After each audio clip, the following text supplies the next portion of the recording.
मी अरुण घोडके. शिवचिंतन. यवनी सत्ता आणि स्वराज्य यामध्ये जमीन आसमानाचा फरक होता.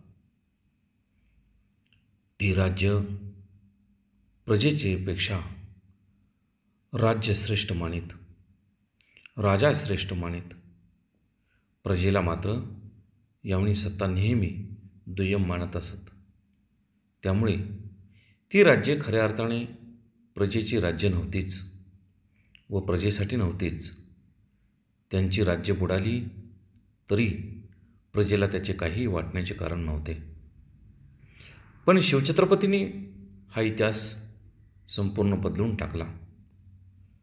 त्यांनी आपले राज्य प्रथम श्रींचे मानले, रयतेचे मानले आणि रयतेच्या चरणी वाहिले. त्यामुळे त्यांचे रूपांतर आपोआप स्वराज्यात झाले. प्रत्येक नागरिकाला शिवरायांचे राज्य हे स्वतःचेच राज्य वाटू लागले.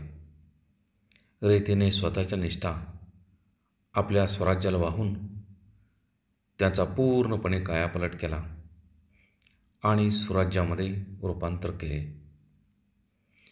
जिद्द प्रजेने मनाशी बाळगूनच त्यासाठी वाटेल तो त्याग करण्याची तयारी ठेवली आणि या लोकत्यागातूनच लोकराज्याची मुहूर्तमेढ खऱ्या अर्थाने रोवली गेली.